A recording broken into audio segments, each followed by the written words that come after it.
Assalamualaikum warahmatullahi wabarakatuh. Apa kabar anak-anak?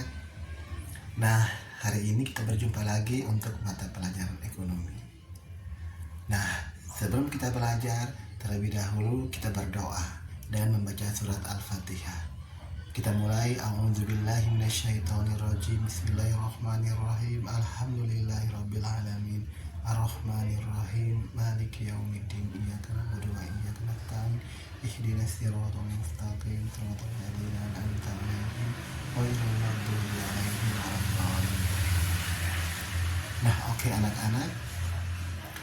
Nah, sebelum kita mulai pembelajaran kita pada hari ini, terlebih dahulu Pak Guru akan melakukan absensi. Ya, ketua kelas yang tidak hadir hari ini siapa? Angga ya. Apa sakit, izin atau alpa? Oh, sakit ya. Insya Allah kita doakan Angga semoga cepat sembuh sehingga dia dapat berkumpul dengan kita untuk pertemuan selanjutnya. Nah, oke anak-anak, apa kabar kalian hari ini? Alhamdulillah sehat.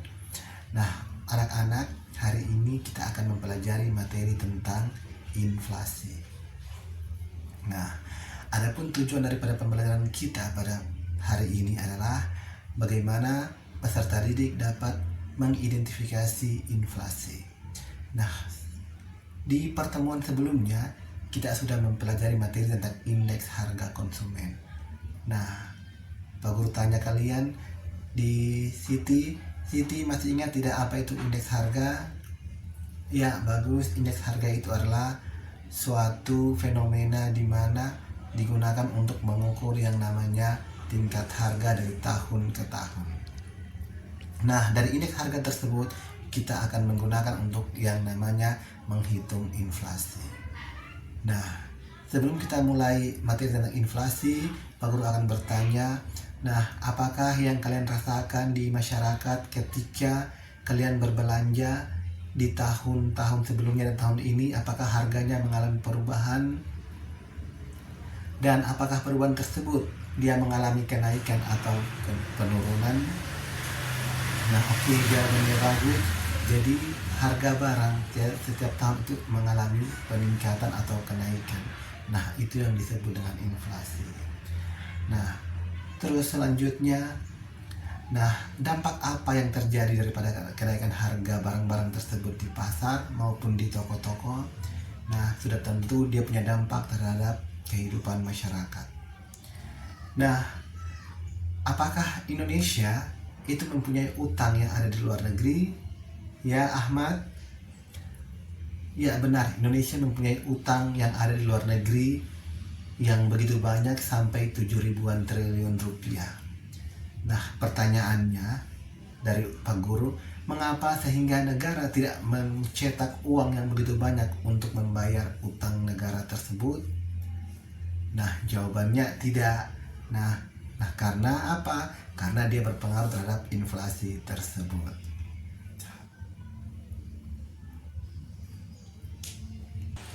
Nah, anak-anak, sekarang kita akan mempelajari materi tentang inflasi.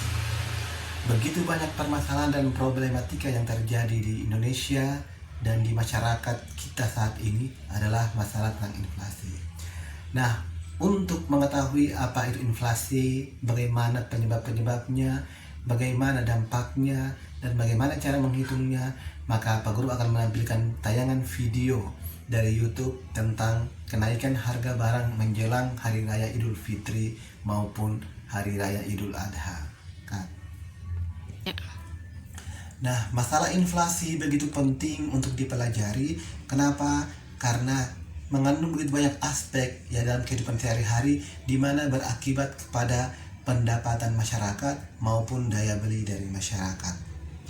Nah, Pak Guru memotivasi kalian untuk terlibat aktif dalam memecahkan masalah inflasi ini dengan cara nanti anak-anak akan mengunjungi tempat-tempat yang digunakan untuk transaksi setiap hari, misalnya di pasar, di swalayan, di toko maupun di kios-kios.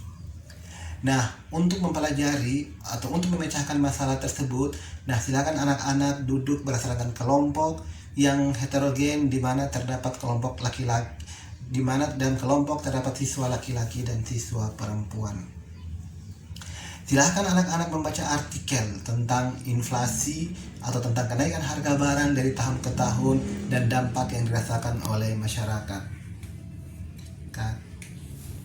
Nah, di dalam proses memecahkan masalah inflasi yang ada di masyarakat, misalnya di pasar, di pertokoan maupun di swalayan-swalayan, nah, siswa menggunakan data 3 tahun terakhir untuk mencari tahu kenaikan harga barang yang ada di pasaran. Nah, selain itu, anak-anak juga dapat menggunakan sumber belajar yang lain seperti misalnya internet maupun toko, selain daripada sumber-sumber belajar yang tersedia di sekolah maupun yang ada di masyarakat.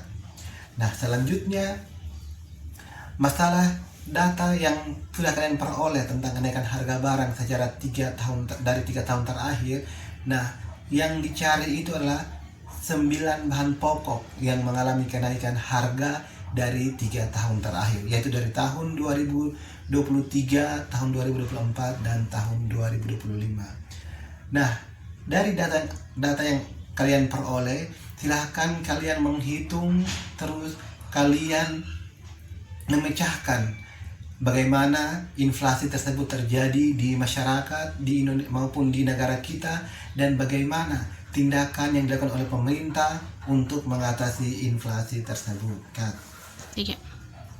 Nah, bagaimana anak-anak tentang tugas yang sudah Pak Guru berikan minggu kemarin tentang data untuk mencari kenaikan harga barang 9 pokok yang terjadi selama 3 tahun terakhir. Nah, bagaimanakah pengalaman kalian saat berada di masyarakat, saat mengunjungi langsung di toko-toko maupun di pasar-pasar? Apa perasaan kalian terhadap kenaikan harga barang tersebut? Nah, dari fenomena tersebut, itu sebagai pembelajaran untuk kalian untuk lebih menatap masa depan dengan belajar yang giat dan belajar yang rajin, sehingga masa depan kalian akan lebih cerah untuk dapat membanggakan keluarga kalian, sehingga kalian bisa menghasilkan sesuatu yang berguna untuk keluarga kalian.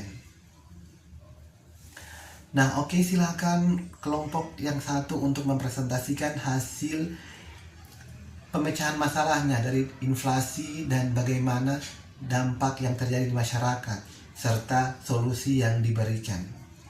Kepada kelompok satu, silakan, Kak. Ya.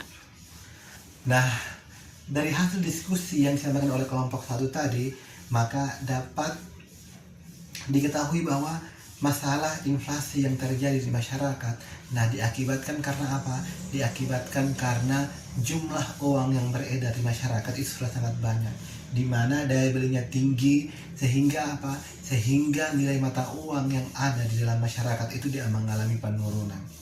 Nah, dari berbagai informasi yang dikumpulkan di lapangan, dan untuk memecahkan masalah tersebut, maka pemerintah dapat mengambil kebijakan untuk mengatasi inflasi berdasarkan penjelasan dari kelompok satu tadi, yaitu kebijakan yang diambil oleh pemerintah, yaitu kebijakan fiskal dan kebijakan moneter. Yaitu kebijakan moneter di mana pemerintah mengambil tindakan, yaitu mengatur jumlah uang yang beredar di masyarakat. Nah, sampai di sini Pak Guru akan menyampaikan kepada kelompok satu, bagaimana meningkatkan kemampuan kalian dalam memecahkan masalah tersebut, apa kelebihan dan kelemahan atau apa kekurangan-kekurangan yang kalian peroleh di masyarakat kemarin. Oke, bagus sekali, Kak. Nah, dari hasil diskusi kita hari ini dapat kita simpulkan bahwa inflasi dalam masyarakat itu dia mengalami penurunan. Nah, dari berbagai informasi yang dikumpulkan di lapangan, dan untuk memecahkan masalah tersebut, maka pemerintah dapat mengambil kebijakan untuk mengatasi inflasi berdasarkan penjelasan dari kelompok satu tadi, yaitu kebijakan yang diambil oleh pemerintah, yaitu kebijakan fiskal dan kebijakan moneter. Yaitu kebijakan moneter di mana pemerintah mengambil tindakan, yaitu mengatur jumlah uang yang beredar di masyarakat. Nah, sampai di sini Pak Guru akan menyampaikan kepada kelompok satu, bagaimana meningkatkan kemampuan kalian dalam memecahkan masalah tersebut. Apa kelebihan dan kelemahan atau apa kekurangan-kekurangan yang kalian peroleh di masyarakat kemarin. Nah, oke, bagus sekali, Kak. Ya. Nah, dari hasil diskusi kita hari ini dapat kita simpulkan bahwa inflasi